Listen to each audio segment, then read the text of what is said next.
Young लोगों में कितना आजकल कैंसर हो रहा है। अब जैसे इन टर्मास की हम बात करते हैं तो टर्मास मैनिफेस्ट होते हैं इमोशनल लेवल पे, इमोशनल वाली फिजिकल चीज़ों में डिजीजेस बन जाती है। सो एक तो एनवायरमेंटल फैक्टर्स हो गए, ये सारे फैक्टर्स हो गए, but a lot of this is ancestral, energetic, frequency based things.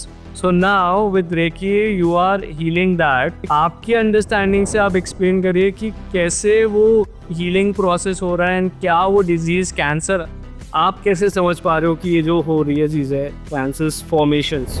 सो जब भी मैं किसी पेशेंट को हील करने जाती हूँ तो मैं काउंसलिंग ज़रूर करती हूँ ताकि मुझे उसकी लाइफ के बारे में अंडरस्टैंडिंग कि उसका थॉट प्रोसेस क्या है, उसकी जो फैमिली हिस्ट्री है, उसके थोड़े चाइल्डहुड के पास जाती हूँ। यहाँ पे अब इनर चाइल्ड हीलिंग भी मुझे हेल्प करती है, तो मुझे समझ में आता है उसके पेरेंट्स कैसे थे, उसका एनवायरनमेंट कैसा था, उसके बिलीव्स क्या डेवलप हुए हैं, कितना फियर में रहने वाला इंसान है। मैं आपको एक पेशेंट की एग्जांपल देती हूँ। बहुत स्टबर्न पेशेंट था एंड ही वाज लाइक कि मुझे तो जीने का कोई मन नहीं है। उनको स्टमक कैंसर था। स्टमक कैंसर मतलब चक्रास जो यहाँ के हैं उस पर आप रिडिंग दे रहे हो, उन चक्रास से जो इमोशंस एसोसिएटेड होते हैं एंड उन चक्रास के जो बेसिक वो डिसहार्मोनाइज होते हैं या बैलेंस में नहीं होते हैं। व्हाट इज आकाशिक रिकॉर्ड्स, ये मेरे को आशिक खुदले भी समझना है। पूरी लाइब्रेरी है आकाशिक रिकॉर्ड्स की। आप वहाँ जाते हो, उस इंसान का नाम बताते हो, उसकी पहचान बताते हो और आप आर्कएंजल मेटाट्रॉन को बोलते हो कि उस इंसान के रिकॉर्ड्स आपको दे। The reason is this because you have done something like this in your past life. अब आपकी सोल की ये लर्निंग है यहाँ पर। Can you explain this to aspects so people, normal people can understand कैसे ये फंक्शनिंग होता है? So decode this for us.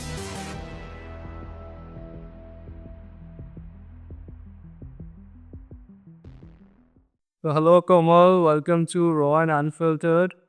We're gonna learn from you many things today, and hopefully reflections and just a raw and unfiltered conversation about you and your journeys. To start with, tell us a bit about you, your journey, and what you do, and where you live, and all that stuff, and then we'll go deeper into everything. Yes, thank you Karthike for giving me this opportunity. And मेरी story interesting है, तो आप bore नहीं होंगे, listeners bore नहीं। So right now I am in Mumbai and I am working as a professional healer. मैं अभी recce में पीएचडी भी कर रही हूँ और मेरी जो रिसर्च है अभी वो है कैंसर को हम कैसे एनर्जेटिकली रेकी के थ्रू क्योर कर सकते हैं। क्योंकि जब आप अलाइंड हो जाते हो अपने पर्पस के साथ तो यूनिवर्स भी आपको हेल्प करता है। So I was onboarded by a cancer hospital और मुझे उस हॉस्पिटल में एक डॉक्टर्स ने अपनी टीम में ही रखा है और जब वो ऑपरेशन थिएटर में सर्जरी परफॉर्म करने जाते हैं तो उनकी टीम का एक पार्ट मैं भी, विच इज़ अमेजिंग। सो अभी मैं कैंसर पेशेंट्स को रेकी दे रही हूँ। This is something new and ये मेरा पर्पस है लाइफ का। अपार्ट फ्रॉम दिस मैं एक इनर चाइल्ड हीलर हूँ, मैं आकाशिक रीडर हूँ, टैरोस रीड करती हूँ, कॉर्ड कटिंग एक्सपर्ट हूँ। So basically सब एनर्जी वर्ल्ड से रिलेटेड ही काम है। So let's go because it's big topics. Let's go one step. First, let's take Reiki because you mentioned Reiki. So first, tell us your journey with Reiki, how you got into it, the lineage you got initiated into with Reiki, and then your journey with Reiki first. Then we'll go into others. So मुझे बड़ी खुशी हुई कि आपने recce को पहले लिया क्योंकि मैं सबसे ज़्यादा कनेक्टेड रेकी से ही हूँ। मैं हमेशा अपने दोस्तों से भी बात करती हूँ तो मैं ये कहती हूँ कि हमने बहुत सी मोडालिटी सीखी हैं लेकिन मैं हमेशा एक पेड़ के नीचे बैठना चाहती हूँ। तो अगर एक पेड़ कोई होगा तो मेरे लिए वो रेकी होगा कि मैं उसके साथ बहुत ज़्यादा कनेक्टेड करती हूँ। मैं किसी भी काम में जाती हूँ रेकी को ज़रूर उसमें इन्वॉल्व करती हूँ, शायद करती नहीं हूँ, ऑटोमेटिकली फ्लो हो जाती है क्योंकि मेरा कनेक्शन इतना स्ट्रॉन्ग है। लेकिन मेरी रेकी सीखने की जो जर्नी थी वो बड़ी मज़ेदार थी। तो रेकी के बारे में मैंने 5-6 साल पहले सुना था और उसके बाद मैंने डिसाइड किया कि अब मैं इसे प्रोफेशनली सीखूंगी। मुझे एक कोर्स के बारे में किसी ने बताया, जब मैंने वहाँ एनरोल किया तो वो इनर चाइल्ड हीलिंग और रेकी का कोर्स था। तो मुझे लगा कि इनर चाइल्ड हीलिंग साथ में था, तो मुझे लगा कि मुझे इनर चाइल्ड हीलिंग की तो कोई ज़रूरत नहीं है, रेकी मैं सीख लूँगी। तो चलो पैकेज में आ रहा है तो ले लेते हैं, इस कोर्स को कर लेते हैं। मेरा पूरा फोकस और अटेंशन रेकी से। जब मैं उस कोर्स को करने के लिए बैठी डे 1 पे तो मुझे पता चला कि यूनिवर्स ने पूरी कॉन्स्पिरेसी से मुझे अच्छा बेवकूफ़ बनाया क्योंकि मेरी मेंटर मुझे रेकी नहीं सिखाने वाली थी, वो सिर्फ हमें रेकी पास करने वाली थी और ये पूरा कोर्स जो है वो इनर चाइल्ड हीलिंग का था। और मैं यही मान के बैठी थी कि मैं एकदम स्ट्रॉन्ग हूँ। ऑल्दो मेरी लाइफ में बड़े चैलेंजेस रहे हैं, मेरा चाइल्डहुड बहुत पेनफुल रहा है because I lost my mother when I was 7 years old, 7 or 8 years। तो मुझे लगा, तब भी मुझे लगा मुझे ज़रूरत नहीं है। एक इंसान ईगो में होता है या जिसको आइडिया ही नहीं होता उसके बारे में, मैं वही थी। तो मैंने रिजेक्ट किया अपनी टीचर को, मन में माइंडफुली एनर्जेटिकली रिजेक्ट किया। I start talking bad about my mentor कि मुझे धोखा किया इन्होंने। और फिर भी मुझे लगा ठीक है, अब पैसे दिए हैं तो अब देखते हैं क्या होता है। ऑलमोस्ट 5-6 दिन के बाद इनर चाइल्ड हीलिंग में जब मेरा धीरे धीरे पेन निकल के आने लगा, मुझे मेरे पैटर्न्स दिखने लगे, सबसे इम्पॉर्टेंट मुझे मेरा ट्रॉमा दिखने लगा जो सीधा मेरी डॉटर पे रिफ्लेक्ट हो रहा था। तो मुझे धीरे धीरे एक्सेप्टेंस आने लगी कि नहीं, this is something that I need and मैं मास्क अप कर रही हूँ अपनी लाइफ। तो वहाँ से मेरी इनर चाइल्ड हीलिंग से एक पहचान हुई, मुझे मेरी लाइफ में पर्पसली इनर चाइल्ड हीलिंग आई ताकि पहले मैं अपने आप को हील। तो जब इनर चाइल्ड हीलिंग का वो कोर्स पूरा हो गया, then I start finding out right master to learn. तब तक मुझे ये क्लैरिटी हो गई थी कि मुझे मास्टर कैसा चाहिए। मुझे मोनेटाइजेशन में उतरने वाले या उतारने वाले मास्टर्स नहीं चाहिए थे जो आपको रेकी सिखाएं कि कमाना कैसे है उस मोडालिटी से। I want someone authentic teachers, more authentic, जो मुझे स्पिरिचुअली इस चीज़ में लेकर जाए। तो उनको ढूंढने की जर्नी बहुत पेनफुल थी क्योंकि मैं रोज़ ढूंढती थी, मुझे नहीं मिलता था। मैं रोज़ ढूंढती थी, मैं बहुत लोगों से बात करती थी, हर कोई हम मोनेटाइजेशन सिखाएंगे, मुझे नहीं सीखना था मोनेटाइजेशन। एक दिन मैं बहुत रोई कि मुझे क्यों नहीं मिल रहा, मुझे इतना पेन हो रहा है कि मुझे ना राइट मास्टर ही नहीं मिल रहा अपने लिए। And then I found a lady जो अहमदाबाद की हैं। उनको नहीं पता मोनेटाइजेशन क्या है, क्या हो रहा है, क्या नहीं हो रहा। टीचर का नाम अर्पना मैम है। तो फिर अच्छा, वो ऐसे प्रोफेशनली बहुत ज़्यादा नहीं सिखाती हैं, तो उन्होंने ये बोला था कि वैसे उनको श्वेता मैम, उनका नाम हम श्वेता मैम भी जानते हैं। आपको उनके मास्टर्स का नाम पता है कौन है, क्या बने थे? यस, नहीं, मास्टर का नाम नहीं पता है मुझे, बस इतना पता है कि आज से 20-25 साल पहले उन्होंने रेकी सीखी थी क्योंकि उनका बच्चा बहुत बीमार रहता था। किससे सीखी थी, याद है? आप पता है आपको? नहीं, अब तो मुझे याद नहीं है। पता करके मुझे जरूर बताना। Yes sure. ठीक है। फिर मैंने उनसे सीखी तो मुझे उनसे ना वो एक्सपीरियंस मिला कि उन्होंने तो कभी नहीं मोनेटाइजेशन के बारे में सोचा था। उनका एम था अपने बच्चे को एनर्जेटिकली ठीक रखना। उसके लिए उन्होंने अपने आप को प्योरली ना अपने सोल को इन्वेस्ट किया था। तो वो चीज़ मुझ पे रिफ्लेक्ट हुई और उन्होंने मुझे बहुत अच्छा सिखाया। उसके बाद फिर सेकंड एक और मास्टर आए मेरी लाइफ में, फिर मैंने उनसे भी सीखी। फिर जब ग्रैंड मास्टर की, वो अलग थी, ठीक है, क्योंकि अब मुझे लगा कि अब मुझे visibility, second master just because level 2 नहीं, लेवल 1 लेवल 2 पहले मास्टर से सीखा था, लेवल 3 फिर से लेवल 1 लेवल 2 सीखा just to know how to promote yourself. अब मेरा सेकंड पर्पस था कि मैं कैसे बताऊं लोगों को कि मैं एक रेकी मास्टर हूं and I am ready to help you. वहाँ पर मुझे उनके स्किल्स भी सीखने को मिले। फिर जब मैंने लेवल 3 लेवल 4 के लिए एनरोल किया तो फिर से जिन मास्टर्स को मैंने लिया उन्होंने मुझे 1-2 वापस रिवाइज करवाया। तो कुल मिला के मैंने 3 ग्रैंड मास्टर से रेकी सीखी है, तीनों के एक्सपीरियंसेस लिए, तीनों की टेक्निक्स ली, तीनों का कम्युनिकेशन स्किल लिया, तीनों से सीखा कि कैसे अपनी वाइब्रेशंस को इन्वॉल्व करते हैं। बेसिकली आपको ये समझ में आएगा कि रेकी इज योर, यस, मेरी कॉलिंग है। और एक चीज़ मैं दावे के साथ हर इंसान को कहती हूँ जो भी रेकी सीखने आते हैं कि तुमने इसे नहीं चुना है, रेकी ने तुम्हें चुना है। उस डायरेक्शन में आप कितना सरेंडर करते हो, कितना भाव में बैठते हो, वो आपको डिसाइड करना है। मतलब आपका जो डोर है वो रेकी ने नॉक, तो कुछ तो इसके पीछे पर्पस होगा। हाँ, आपको डेडिकेशन दिखानी है, आपको वहाँ प्रैक्टिस करनी है, आपको अलाइंड होना है उस चीज़ के साथ, मैजिक फ्लो होगा ही होगा डेफिनेटली। क्योंकि जब मैंने लेवल 1 लेवल 2 किया था तो जो मैंने फील किया था ये स्पिरिचुअल होनी चाहिए, I want to help other people. मेरे पास डायलिसिस के केस आना शुरू हो गए थे, तब साइटिका का पेशेंट आया था मेरे पास, तब कैंसर का पेशेंट आया था मेरे पास तब। तो मुझे लगा कि आपको ना ढूंढने नहीं जाना पड़ता। तो जब रेकी में ग्रैंड मास्टर कर लिया तो सोचा कि आगे भी इसके बारे में और पढ़ते। आपके अंदर अगर कोई भी थॉट जिसको आपने कभी वैल्यू या इंपॉर्टेंस दी हो ना, वो आपके सबकॉन्शियस माइंड में रहता है। आप कह सकते हो वो दबी हुई वाइब्रेशंस रहती हैं आपके अंदर। तो मैंने अपनी पढ़ाई में एमफिल किया है इकोनॉमिक्स में। मैं हमेशा चाहती थी कि मैं पीएचडी करूं because the next step is PhD, लेकिन नहीं किया मैंने। लेकिन मैं उसे नहीं कर पाई, मैंने उसे नहीं किया। फिर अचानक से मुझे पता चला रेकी में भी पीएचडी होती है। And at that day I realise कि आप ना कुछ भी मत सोचो। आप अगर कुछ भी सोचते हो, थोड़ा समय दो, पॉज करके देखो आप कुछ सोच रहे हो, क्योंकि वो दबी हुई वाइब्रेशन भी अपना काम समय आने पे करती है। जैसे मेरी लाइफ में 2011 में मुझे पीएचडी करनी, 2011 में, और 2025 में I have enrolled for PhD in reiki. यानी आपको नहीं पता है पर आपके सबकॉन्शियस में वो चीज़ की किसी थॉट की वाइब्रेशन है। आप बस मेहनत करते चलो, आगे बढ़ते चलो, यूनिवर्स आपको रास्ता दिखा। तो फिर मैंने पीएचडी में एनरोल किया। जब मैंने पीएचडी में एनरोल किया तो मैं मेरे फेलो फ्रेंड से यही बात करती थी कि मैं ना कॉर्पोरेट में जाऊंगी, मैं स्ट्रेस और एंजाइटी पे रिसर्च करूंगी, क्योंकि कॉर्पोरेट में पैसा भी बहुत है, to be very honest. But I don't know what happen the moment I got this chance to find out कि मैं किस पे रिसर्च करूं। पता नहीं क्यों मुझे स्ट्रॉन्ग अंदर से कॉलिंग आई कि मैं कैंसर पे रिसर्च करूं। फिर सबने बोला कि किस लाइन में जा रही है, तेरा पर्पस अलग था। I said I don't no, मेरा फ्लो मुझे यहाँ लेके जा रहा है और मेरा फ्लो मुझे कभी गलत लेके नहीं जाता। तो मैंने फिर कैंसर चूज़ किया कि मैं कैंसर, फिर मैं सोचती थी कहाँ से मेरे पास कैंसर के पेशेंट्स आएंगे कि मैं उन्हें रेकी दे के देख सकूं कि इसकी पावर कितना काम। आपकी पीएचडी का मेन सब्जेक्ट था कि कैंसर को कहते हैं। कैंसर, आपको एक टॉपिक चूज करना होता है और फिर उस एरिया के पे आपको रिसर्च करनी होती है, लाइक 60 to 70 केसेस। आपको इतने केसेस पे काम करना होता है और एक कंक्लूजन निकाल। प्रैक्टिकल रिसर्च आपको 70 कैंसर पेशेंट्स पे रेकी वो टेस्ट करना है टू सी क्या रिजल्ट्स आ रहा है।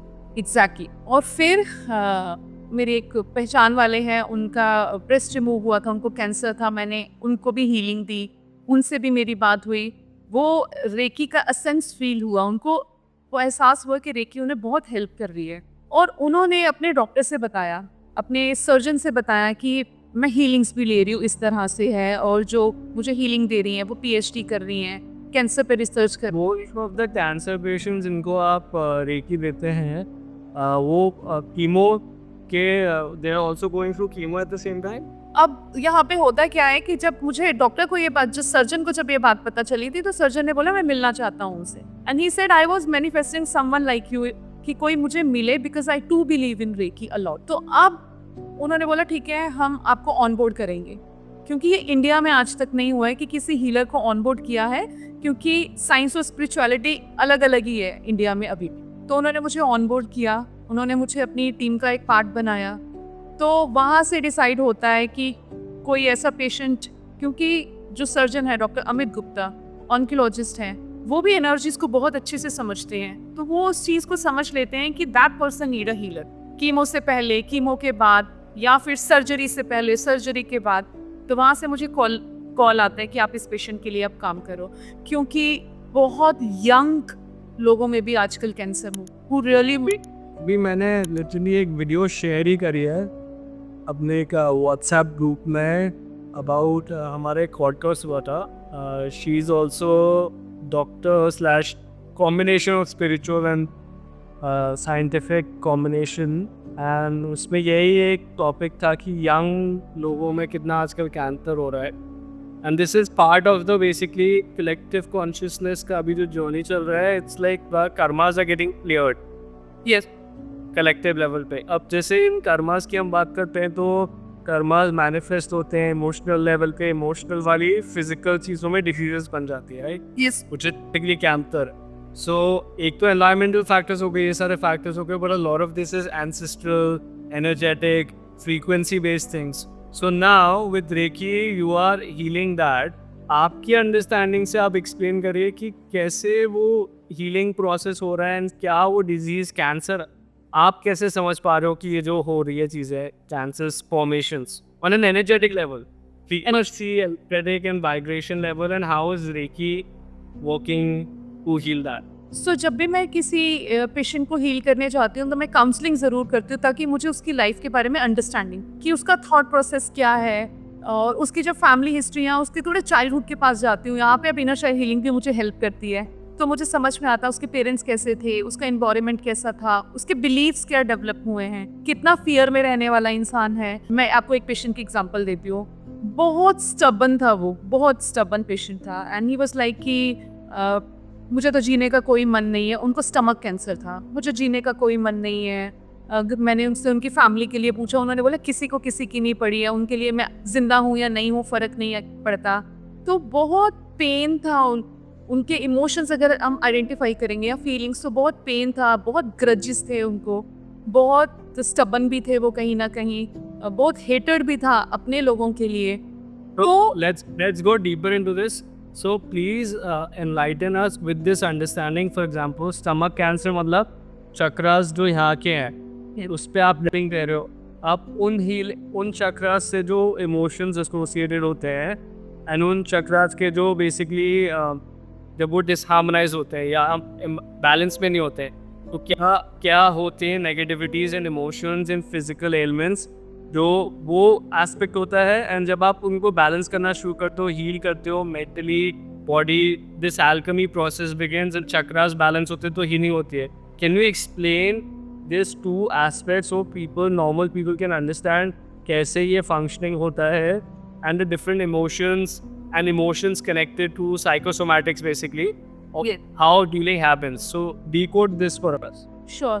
तो इसको डिकोड करने के लिए ना मैं आपको अपने ही घर का केस बताती हूँ। मेरी खुद की सिस्टर, मेरी कज़न सिस्टर है, उसके पेट में मस्कुलर ट्यूमर था और ये ऑलमोस्ट 1.5 मंथ हुआ है उसकी सर्जरी हुए, और वो यही थी, मेरे पास थी स्टार्टिंग से एंड तक। तो ये मेरा एक ऐसा पहला केस है जिसको मैंने बहुत करीब से देखा है, क्योंकि ऑलमोस्ट 1 मंथ के लिए वो मेरे ही पास थी। Like she was my responsibility eight that time पूरी तरह से, क्योंकि मैंने अपने ही सर्जन से उनकी सर्जरी करवाई, हीलिंग्स भी मैंने ही की, तो मैं उसको एक्सप्लेन करती। तो जब मेरी सिस्टर का मुझे कॉल आया कि इस तरह से मेरे पेट में ना एक ट्यूमर है, तो क्या करना है, तो I smiled at that time and मैंने उसको बोला कि do you remember that moment 1 year back जब तू बहुत टेंट्रम थ्रो कर रही थी, जब तू बहुत रो रही थी और तू सब पे बहुत गुस्सा कर रही थी और चिढ़ निकाल रही थी, और वो तेरा पैटर्न बना हुआ था उन दिनों।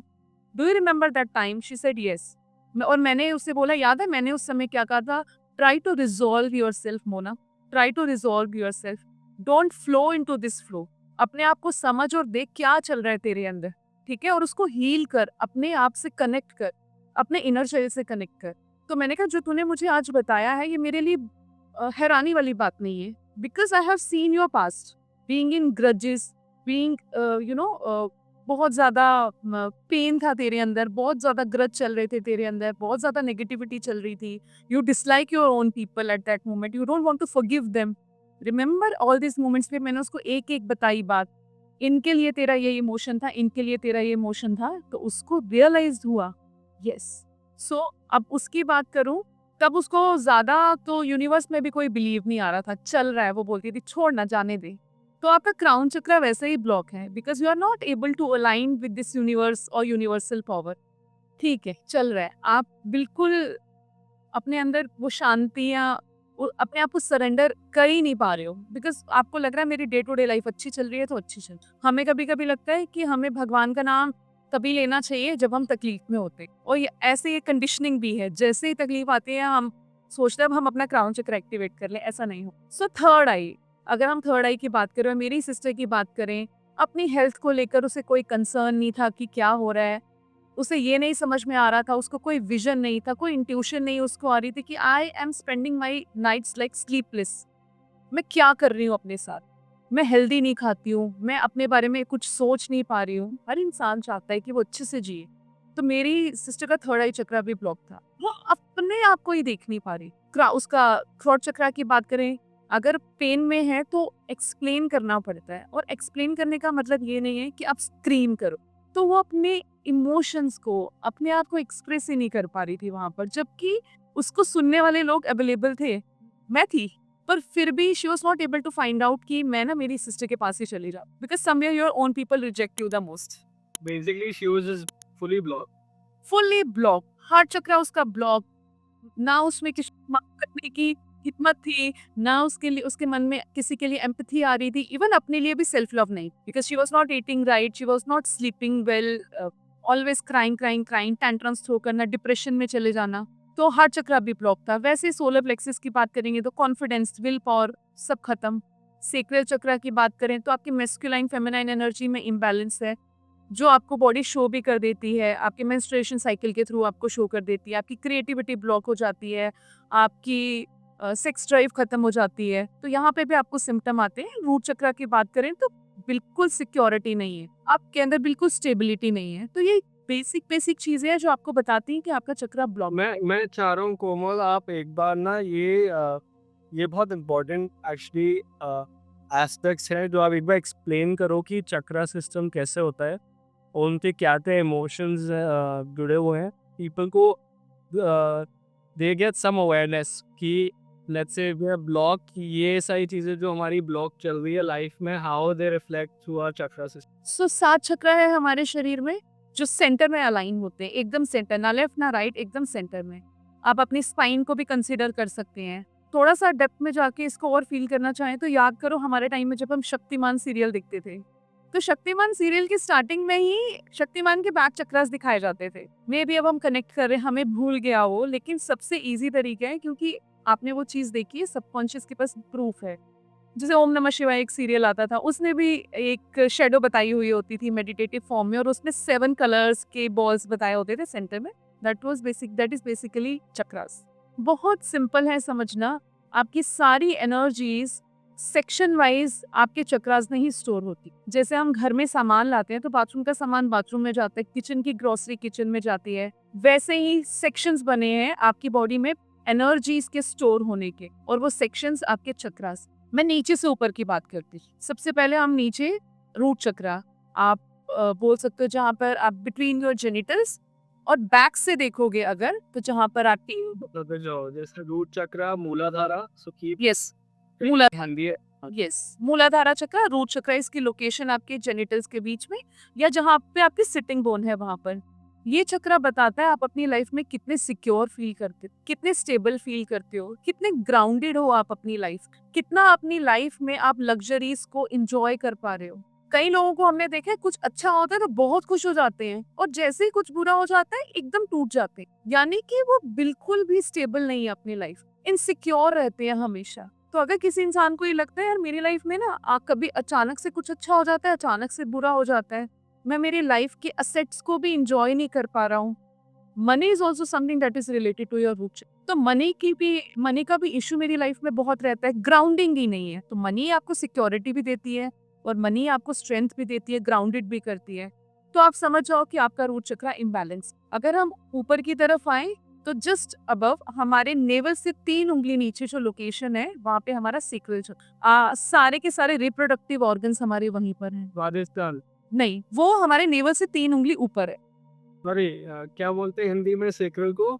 सेक्रल इज यस सॉरी स्वादिष्टाना चक्र, स्वादिष्टान ना, हाँ। स्वादिष्टाना यस स्वादिष्टाना चक्र, राइट। तो आज की डेट में हम देख रहे हैं कि लोगों को कंसीव करने में बहुत प्रॉब्लम हो रही है, पीसीओएस की बीमारी है, पीसीओडी की बीमारी है। दिस सिंपली शोज आपकी मैस्कुलाइन और फेमिनाइन एनर्जी इम्बैलेंस हो। इसको ना एक्सप्लेन करना बहुत ज़रूरी है, क्योंकि देखो आजकल फीमेल्स में क्या है, I have to nurture my family, I have to earn, मेरे को ऑफिस जाना है, मेरे को बिजनेस करना है, मैं अपने घर में मेल्स के बराबर हूँ। ये सोच बहुत अच्छी है, बहुत अच्छी है, पर जब ये सोच हावी होती है, आपके ईगो की एनर्जी में कन्वर्ट होती है, तो आपकी फेमिनाइन एनर्जी कम हो जाती है और मेस्कुलाइन बढ़ने शुरू हो जाती है। तो पीसीओएस, पीसीओडी, कंसीव ना होना itself shows that your masculine is high and your feminine is low. क्योंकि देखो मेस्कुलाइन एनर्जी का काम क्या है, सिक्योरिटी देना, नर्चरिंग करना, ठीक है, सबको संभालना, सबका पालन पोषण करना। और फीमेल्स फेमिनाइन एनर्जी का काम क्या है, empathy, forgiveness, love, unconditional love, caring and somewhere sacrifice. तो लेकिन आपके नेचर से आपको समझ में आ जाएगा मेरे अंदर ये क्वालिटीज कम हो रही है। तो मैस्कुलाइन फेमिनाइन में अब जब इम्बैलेंस आएगा तो आपको पीसीओएस दिखेगा, पीसीओडी दिखेगा, आपको कंसीव करने में दिक्कत होगी, और भी ये सिस्ट आ रहे हैं बहुत सारे, हम देखते हैं कि फाइब्रॉइड्स बहुत हो रहे हैं females. This is because of imbalance of your signal चक्र। अब मेन में क्या होता है इसका? वहाँ पे भी आपके रिप्रोडक्टिव ऑर्गन्स के डिजीज आपको देखने को मिल जाएंगे। वहाँ पर भी आप बोल सकते हो जिनको इनफर्टिलिटी का इशू हो रहा है, that is because of that. और आपके रिप्रोडक्टिव एरिया से रिलेटेड कोई भी बीमारी अगर आपको लगती है, यूट्रस का कैंसर हो रहा है फीमेल्स में, बहुत कॉमन, बहुत ज्यादा common, that is because of that. अब नेवल से तीन फिंगर ऊपर आते हैं, it's solar plexus chakra. Okay, solar plexus chakra आपकी कॉन्फिडेंस को बताता है। तो अगर लाइफ में हमारा कॉन्फिडेंस, हमारा विल पावर अच्छा नहीं है, हमें डाइजेशन का इशू हो रहा है, डाइजेशन को देखो, समझो, जब हम परिवार में या समाज में रहते हैं तो हर कोई हमें अच्छा नहीं लगता है, और हमारा सोलर प्लेक्सिस कहता है कि जिस तरह से हम गन्ने का रस निकालते हैं ना, उस रस को पी लेते हैं और वो जो भूसा रहता है उसको फेंक देते हैं। हमें अपने सोलर प्लेक्सिस को दुनियादारी में भी ऐसे ही यूज करना है, यानी कि हमें बहुत तरह के लोग मिल रहे हैं, तो we can't reject everyone, we can't hate everyone, so take good from every bad, बुरी चीज से भी आप अच्छी चीज ले लो। सोलर प्लेक्सिस हमें ये सिखाता है कि कंपैशन, या आपको लग रहा है ये चीज बुरी है, हर बुरे में भी कुछ अच्छा है, उस चीज को आप वहां से ले लो और अपने कॉन्फिडेंस पे काम करो, अपने आप को नर्चर करो वहाँ। तो सोलर प्लेक्सिस के इम्बैलेंस होने से आपको डाइजेशन का इशू देखने को मिल सकता है, आपको डाइजेस्टिव एरिया की जितनी भी बीमारियां हैं आपको वो देखने को मिल सकती है कि आपका गट लीक हो रहा है, अगर आपको लग रहा है you are not able to represent yourself as a confident person, that simply shows कि आपका सोलर प्लेक्सिस ब्लॉक है। इसकी एक छोटी सी एग्जांपल देती हूँ। जैसे एक बच्चे को एग्जाम देने जाना होता है और एक एडल्ट को इंटरव्यू देने जाना होता है, मैं हमेशा उनसे पूछती हूँ कि कहाँ पे शरीर में ना कुछ फील हो रहा है, तो मोस्टली लोग बोलते हैं पेट, कई लोग बोलते हैं हमें मोशन आना शुरू हो जाता है टाइम पे, कई लोग बोलते हैं हमें बहुत यूरिन पास करने की अर्ज होती है, और कई लोग बोलते हैं कि पेट में ना बहुत दर्द होता है। That is simply your energy is moving in your solar plexus. आपको भी अगर इमिडिएटली एक स्टेज पे खड़ा होने को बोला जाएगा तो वो एनर्जी आपके भी किसी चक्रा पे अपना प्रेजेंस दिखाएगी। हमें थोड़ा शांत होना होता है ये देखने के लिए कि वो एनर्जी कहाँ जा रही है, बॉडी के किस पार्ट में और किस चक्रा पे जा रही है। As we come to heart chakra, compassion, अपने आप अनाहता चक्रा, कंपैशन है लव देना, लव को रिसीव करना, फॉरगिव करना, ये सारी क्वालिटी है, ये सारी एनर्जीज हमारे हार्ट चक्रा में स्टोर। जब हम अपने ही लोगों से नफरत करते हैं, जब कोई हमारे साथ कुछ बुरा करता है, हम उसे माफ नहीं कर पाते हैं, तो ये सारी हैवीनेस हमें यहाँ फील हो। कोई आपका बुरा करता है या आपको धोखा देता है, आपको लगता है आप अपने वर्ड्स में बोलते हो ना, मेरा दिल दुखा दिया उसने, पर बस बोलने के अलावा समझ नहीं पाते हैं कि वो एनर्जी ना यहाँ बैठ गई है। अब दिल दुखा दिया, दिल तोड़ दिया, मेरे साथ बुरा हुआ, ये एक एनर्जी है। अगर आपने इसे रिजॉल्व नहीं किया, यहाँ से निकाला नहीं, तो वो उस चक्रा को कंज्यूम कर लेगी। सो आपका वो चक्रा ब्लॉक हो जाएगा। सेम थ्रॉट चक्रा, विशुद्धि चक्रा, अगर आपने ज्यादातर समय ऐसे घर में निकाला है जहाँ आपकी बात को वैल्यू नहीं दी जाती है, जहाँ आपको कंसिडर नहीं किया जाता है, तो आपकी एक्सप्रेशन और इमोशन यहाँ स्टक हो जाएगी, ब्लॉक कर दोगे अपनी इस एनर्जी को। तो जब आपको 4 लोगों के सामने बोलने को बोला जाएगा, आप नहीं बोल पाओगे, आपकी बात को वैल्यू नहीं करेंगे लोग। ऐसे में थ्रॉट चक्र आपका ब्लॉक हो जाता है। गोइटर, मोस्टली फीमेल्स का थ्रॉट चक्र ब्लॉक रहता है, इसीलिए उनको थायराइड की प्रॉब्लम फीमेल्स में सबसे ज्यादा है, क्योंकि फीमेल्स बोलने का मतलब है उनकी बोली हुई चीज को एक्सेप्टेंस देना, उनको वो अथॉरिटी देना कि तुम जो बोल रहे हो वो सही है, and hence we will apply it. बोलने दिया जाएगा पर वैल्यू नहीं दी जाएगी। तो मोस्टली फीमेल्स में थायराइड का इशू आपको मिलेगा। देख, जब आपका थर्ड आई की बात करते हैं हम यहाँ पर, तो आप देख ही नहीं पाते हो, आप अपनी इंट्यूशन से ही कनेक्ट नहीं कर पाते हो, आपका कोई विजन ही नहीं होता है, आपको कोई क्लैरिटी ही नहीं होती लाइफ में। आज्ञा चक्र, अजनेय चक्र भी बोलते हैं, आज्ञा चक्र। तो जब कभी कभी होता है ना, एक इंसान अपनी लाइफ में बहुत स्टक होता है, तो हम उसे बोलते हैं तुम ऐसे करो, ऐसे करो, ऐसे करो, ऐसे करो, and we will discuss almost like 1 hour. आखिरी में वो इंसान बोलता है यार कुछ समझ ही नहीं आ रहा है, समझ जाओ उसका थर्ड आई चक्र ब्लॉक है, सच में उसको कुछ समझ नहीं आया। क्राउन, जब हम इस यूनिवर्स के सामने सरेंडर नहीं कर पाते हैं, जब हम कनेक्ट नहीं कर पाते हैं, जब हम विश्वास नहीं कर पाते हैं, सहस्त्रार्थ चक्र। तो एक चक्रा के इम्बैलेंस होने से बाकी चक्रा पर भी इफेक्ट आता है। जैसे रेल का इंजन जब रेल के डब्बों के साथ जुड़ता है तो वाइब्रेशन देता है, वैसे ही एक चक्रा का इम्पैक्ट, इम्बैलेंस होने का इम्पैक्ट बाकी चक्रा पे भी। फिर भी जितना मैंने रेकी को प्रैक्टिकली देखा है, मैंने एक चीज रियलाइज किया, heart chakra is very underrated chakra, it's the king, powerful. आपको पता है ना, चाइनीज मेडिसिन में जैसे heart is the emperor. Yes, heart तो सब खराब। And one thing that I have realise, मुझे पढ़ाया नहीं है किसी ने ये चीज़, मुझे मेरे भी जो मास्टर हैं जो मुझे रेकी नहीं पढ़ा रहे हैं, जो मुझे लाइफ पढ़ा रहे हैं, उनसे बात करके मैंने जानी this is the centre of your 7 chakras, 3 नीचे 3 ऊपर। Heart is your centre.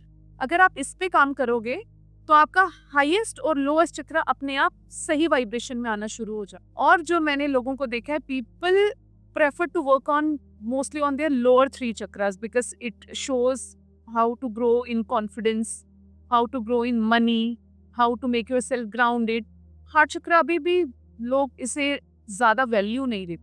They are more into balancing their lower 3 chakra. Interesting. Now let's. This is a very good brief, by the way.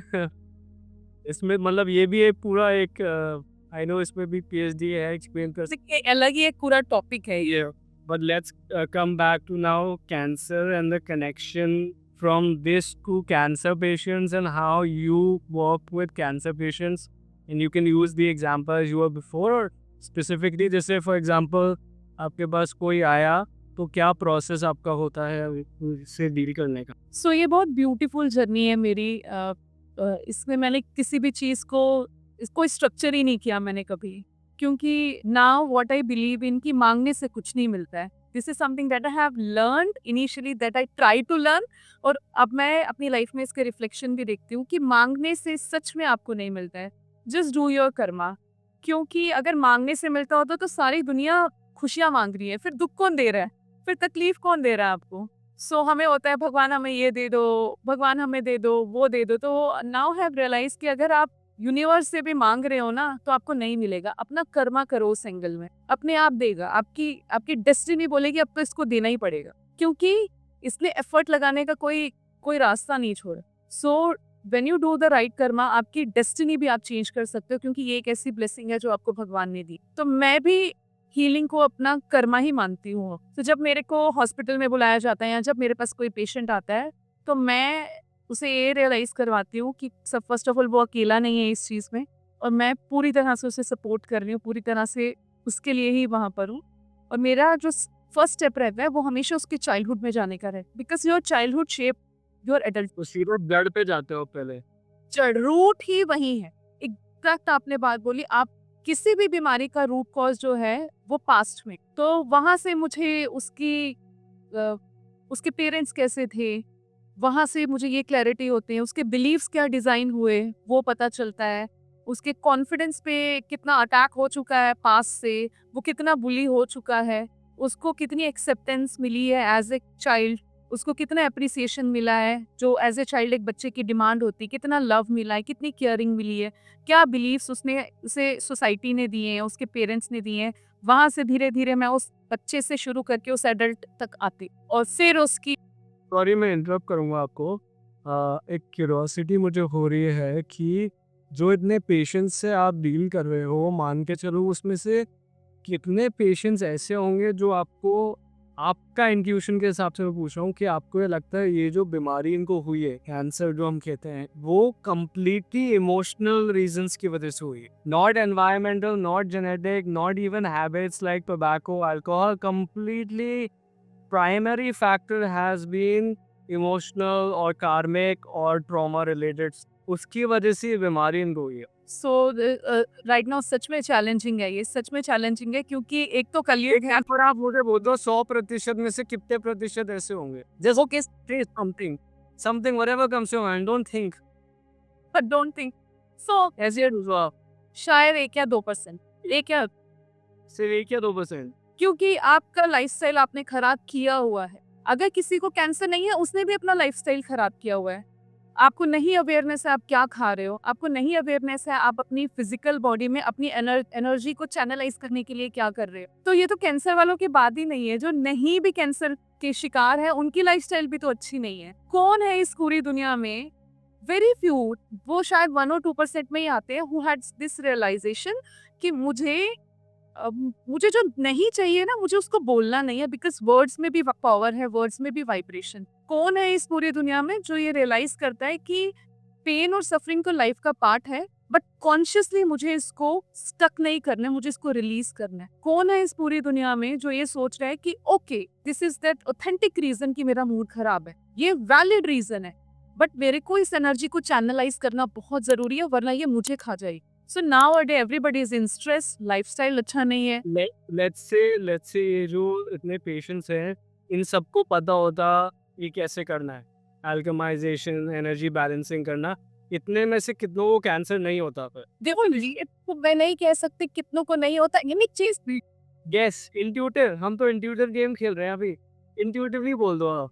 Intuitively मैं बोलूँ तो इस इंट्यूटिवली बोलने से पहले मैं कुछ बोलना चाहती हूँ, वो ये कि अगर सच में ये चीज़ इन्हें पता होती है, एनर्जी वर्क और सरेंडर की पावर और to channelise your energy is very important, इनकी जर्नी बहुत इजी होती, ये मैं दावे से बोल सकती हूँ। आपकी हीलिंग बहुत फास्ट होती, ये मैं दावे से बोल सकती हूँ। आपका कैंसर नहीं होता, कितनों को कैंसर नहीं होता? ये बहुत टफ क्वेश्चन है। I know what tough question है, तभी तो मैं कह रहा हूँ इंट्यूटिवली जो नंबर आ रहा है दिमाग में वो बोल दो। % ही ऐसे होते क्योंकि आपके कर्मास भी इसमें रिलेटेड है।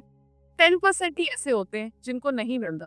क्यों? क्योंकि पता होना एक अलग बात है, उसको इम्प्लीमेंट करना एक अलग बात है। हमें मैं कह रहा हूँ कि इम्प्लीमेंट कर दिया सबने, हाँ मान के चुप। ओनली 10% आपके कर्मास भी है, यहाँ पर आपके कार्मिक पॉइंट्स भी। 90% ऑफ पीपल जिनको हो रहा है वो एनर्जेटिक और इन सब चीज़ों की वजह से नहीं हो रहा है, कर्मास या फिर किस वजह से हो रहा है? परसेंटेज वाला गेम ना बड़ा खतरनाक है। यहाँ राइट और wrong, I am just trying I would like to increase this percentage. मैं चाहती हूँ मैं इसे 30 कर दूँ, 30%, बट स्टिल 70% का कुछ कार्मिक बॉन्ड है, 70% जो है वो अपने कर्मास को फेस कर रहे हैं, 70% ऐसे भी हैं जिन्होंने रॉन्ग डिसीजन लिया अपनी लाइफ में, हेंस वो उसको फेस कर रहे हैं। तो बहुत सारी चीजें, बट शायद 70% you are saying out of these karma, out of these patients, they are meant to go through this because they're meant to go through, right? हाँ, मतलब avoid नहीं किया जा सकता था ये उनकी लाइफ। Yes. हाँ, आप एनर्जीज को अंडरस्टैंड करके अपनी जर्नी को स्मूथ बना सकते, और यही मेरा प्राइम मोटिव होता है जब मैं कैंसर के पेशेंट्स को वो हील करती हूँ। मैं ये सोच के नहीं चाहती हूँ कि आज मैं हीलिंग दे रही हूँ कल ये ठीक हो जाए, मैं बस चाहती हूँ उसकी ये जर्नी स्मूथ हो। सो जो ये 70% वाले लोग हैं, इनका कर्मास ही मान लेते हैं, इनके कर्मास जब क्लियर हो जाते हैं तो कैंसर हील हो जाता है। कर्मास हील होने के पीछे बहुत सारी चीजें, हो सकता है आपके सोल की जर्नी खत्म हो जाए। हाँ, मैं वही तो जानना था। लर्न कर लिया, जो वो आपने वो लेसन लर्न कर लिया, जिस लेसन को लर्न करने के लिए आपकी सोल ने ये लाइफ में ये बॉडी ये नाम चुना था, तो हो सकता है आप एग्जिट कर जाओ इस लाइफ से। That is also something. या आप एग्जिट कर जाओ या आप शरीर में रहो और कंप्लीटली चेंज हो जाए आपकी लाइफ। ये चेंज हो जाएगा, क्या पता। यहाँ पर आपको आपका कर्मा ये भी सिखाता है कि आप लोगों को अवेयर करो what mistake you have done. 20% में से ऐसे कितने लोग होते हैं जिनका एकदम ये क्लियर हो जाता है? चूजिंग है, बोलो आप तो। मैथ्स बड़ा पसंद है आपको, परसेंटेज में आंसर चाहिए, राइट? अरे मैं जस्ट ऐसी अंदाजे से मैं खुद जानना चाह रहा हूँ, आपको क्या लगता है? Now you have learn, you feel कर रहा हूँ। अच्छा, तुक्के से बताइए, आपको क्या लगता है? मेरे को ये लग रहा है, मैंने आपसे इनिशियली भी बोला था कि this cancer story is a big karmic cloud that is going on definitely. worldwide. I really feel कि जो consciousness है humanity की ना, that is on a collective level is being demanded to expand, demanded to evolve. यानी Covid के समय से और एकदम एक्सपोनेंशियली बढ़ गया है। Right. ये जो डिमांड हो रही है ना, इस डिमांड की वजह से जो भी हमारी बॉडीज में फंसे हुए हैं पुरानी चीज़ें, that can be ancestral traumas, that can be childhood traumas, but everything, basically whole collective traumas. तो either you are transmuting it, आप या तो एनर्जी वर्क कर रहे हो, हीलिंग वर्क कर रहे हो, whatever, and it can be anything that is basically doing the alchemical process. उससे आप इवॉल्व हो रहे हो और आपकी बॉडीज हील हो रही है और आप आगे बढ़ रहे हो, या आप स्टक रह जा रहे हो बट यू, और वो डिजीज़ के फॉर्म में आ रहा है, और या तो आप उसको ट्रांसम्यूट करोगे या आप उसको उसी के साथ ख़त्म हो गया, आपका cycle in a different form वापस चलेगा in different body. So basically what I am sensing is, this is just my sense, I can be completely wrong, is there's a huge karmic thing going on, which is completely being manifested in the 3D realm. कि अगर basically अगर आप नहीं evolve करोगे अभी तो आपको मतलब ये सब दिक्कतें होनी है. हाँ, तो देखो यूनिवर्स डायरेक्टर है पूरी मूवी का, उसको पता है कि किस एक्टर ने या किस कैरेक्टर ने कौन सा लेसन लर्न किया और कौन सा नहीं किया है। वो आपको उसी लूप में लाता जाएगा। तो आपने देखा होगा कैंसर ही अकर होता है, ईयर्स आफ्टर ईयर्स कैंसर ही अकर होता है। तो दैट शोज कि अब and consider one thing, it is very easy to understand from this example. You are like a wire. आपने देखा है एक तार जहां से कटी होती है ना वहीं से शॉर्ट करती है। इसको देसी भाषा में बोलो, तार जिधर से नंगी होती है उधर से शॉर्ट करती है। आपकी बॉडी भी वैसे ही है। आपकी बॉडी का जो चक्रा कमजोर होगा, एनर्जी का अटैक सबसे पहले उस पे आएगा। सो किसी को पैनक्रियास का कैंसर हो रहा है, किसी को यूट्रस का कैंसर हो रहा है, किसी को फाइब्रॉइड निकल रहा है, जब उसकी टेस्टिंग हो रही है तो वो कैंसरस निकल रहा है। Different form of cancer.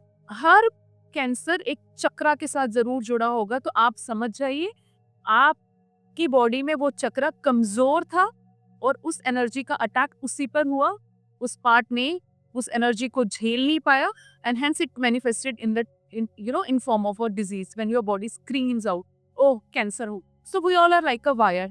हमेशा ये देखो क्यों मेरा दिल इतना कमजोर हो रहा है, क्यों मैं पचा नहीं पा रही हूँ लोगों की बातें। कई लोग कहते हैं ना मैं तुम्हें ये बात बता रहा हूँ, ये किसी को मत बताना। सो लोगों का डाइजेस्टिव सिस्टम ही अच्छा नहीं है, उनका सच में बॉडी में डाइजेस्टिव सिस्टम अच्छा नहीं है और हेंस हैबिट भी नहीं है वो कि किसी की बात को कॉन्फिडेंशियल रख। सो देखो दोनों तरीके से आपकी एनर्जी आपको बता रही हो। You are not able to keep someone secret as well as you are not able to digest what you have eaten. तो आपका सोलर प्लेक्सिस कमजोर है, वहां पे अटैक होगा अगर आपने रिजॉल्विंग नहीं की, क्योंकि बॉडी में ही मैनिफेस्ट हो रही है ना वो एनर्जी। कोमल, अब मैं थोड़े और चीज़ें आपसे डिस्कस करना चाहता हूँ because you are doing so many multiple things and reiki is an amazing topic. वो अकेला ही एक पॉडकास्ट है but we have to go into other subjects as well. So inner child healing पे थोड़ा सा पकड़ते हैं और उसके साथ आकाशिक रिकॉर्ड्स।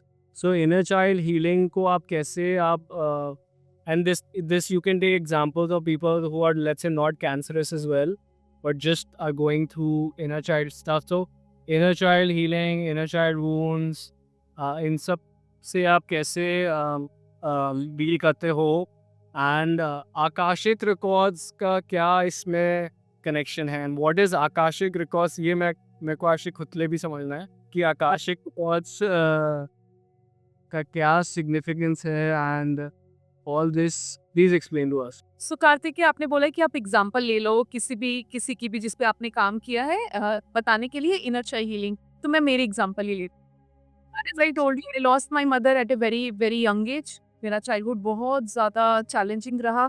जब मैंने अपनी इनर चाइल्ड हीलिंग की तब मैंने अपने अंदर के पैटर्न को देखा तो मुझे समझ में आया वो पैटर्न मेरे अंदर इसीलिए क्योंकि मेरा एक सर्टन काइंड ऑफ चाइल्डहुड था। अब वो कैसा था मैं आपको बता, क्योंकि मेरी मदर नहीं थी और मेरे फादर भी हमारे लिए इमोशनली अनअवेलेबल थे, ठीक है, कंट्रोलिंग बहुत ज़्यादा थे, एग्रेसिव बहुत ज़्यादा थे। तो यानी कि उनका रोल नहीं रहा लाइफ में कुछ ज़्यादा। तो आप इंडिविजुअली अपनी लाइफ में ना सर्वाइव कर रहे हो। मैं इंडिविजुअली अपनी लाइफ में सर्वाइव कर रही थी उस समय। In order to survive at that moment I become people pleaser, क्योंकि मुझे सर्वाइव करना था वहाँ पर। तो जब मेरे अडल्टहुड की मैं बात करूँ तो मैंने ये देखा कि I always want other people to be happy और मैं उसको लेबल करती थी मैं कितनी अच्छी हूँ, क्योंकि सामने वाला अगर मुझे हर्ट भी करता है तो भी मैं उसका अच्छा ही चाहती हूँ। And later on I realise this is my pattern. So I am not good, I am not a good person. मेरा ये सोच नहीं है, प्रैक्टिकली मेरी ये सोच नहीं है कि सामने वाला मुझे रिजेक्ट भी करता है तो भी मैं उसका अच्छा चाहती हूँ तो मैं अच्छी हूँ। ये ट्रॉमा है मेरा, क्योंकि मैं अफोर्ड नहीं कर सकती उस इंसान को ना बोलना। मैं अफोर्ड नहीं कर सकती बोलना या उस इंसान को कि तुम गलत बोल रहे हो, the right thing is this. क्योंकि अगर मैंने उसे रिजेक्ट किया तो आई fear of rejection, then how will I get that love? How will I get that Fear of rejection and also fear of rejection? and also ये generally Yes, it's about you.